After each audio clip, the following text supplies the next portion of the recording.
And finally, new rule, I want to believe Representative Vance McAllister, the congressman who was caught on tape last year passionately kissing a staffer, when he says he's a new man and, quote, blessed with a great family and a wonderful Christian wife.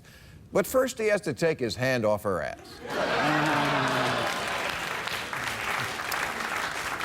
You know, we don't ask a lot here in America of our representatives, but last month, Politico ran a story on the midterms entitled Good Election Year for the Bad Boys of Congress, which detailed how even scandal-plagued lowlifes are nonetheless cruising to re-election. I mean, look at this.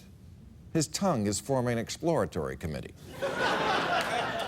That's not kissing, that's fracking.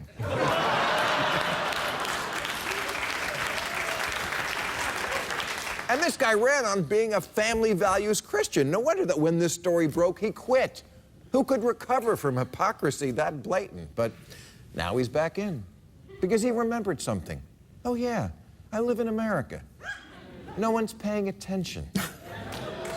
Same thing with the Appalachian Trail's most famous hiker, former South Carolina Governor Mark Sanford, another born-again booty caller who left office in disgrace, but who's back because he realized that in Kardashian America, name recognition is all that matters.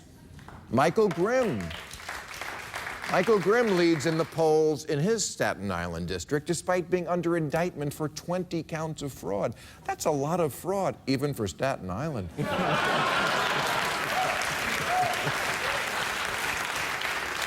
And then there's my favorite, Tennessee's Scott DeJarle, a pro-life champion who encouraged his ex-wife to have 2 abortions and talked one of his mistresses into having another. One more, he gets a free latte. This guy walks into Planned Parenthood, everyone goes, Norm!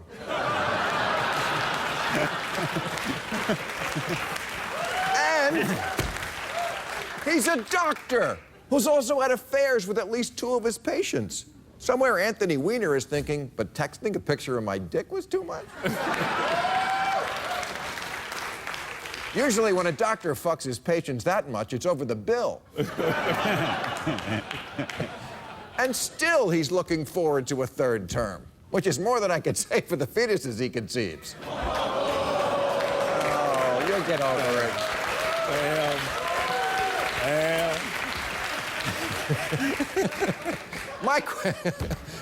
If he wasn't actually up for the 3rd term, I wouldn't do the joke, but it was too perfect. My question is, who do you have to blow to get thrown out of Congress? As a political science experiment, I would like to see a member of Congress kill someone on live TV just to see if they'd get voted out for it. Really, let's have a congressman commit cold-blooded murder on camera, then get up and say, yes, I've made mistakes. I killed a drifter just to arouse myself sexually, but this election isn't about killing drifters. It's about working families, with my wife Jenny on one side and Jesus on the other, and he'd win.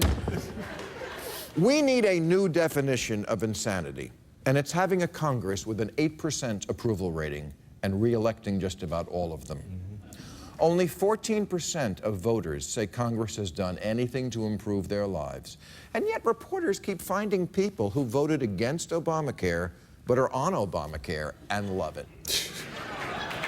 And why wouldn't they? Why wouldn't they love it? They can finally breathe easy that a serious health problem won't bankrupt and/or kill them. You'd think that would be the kind of thing people might want to reward with their vote. But you ask them, would you consider voting Democrat? Shit, no. I'm sticking with the pro-life doctor who impregnates lots of people who aren't his wife. Top that, Obamacare.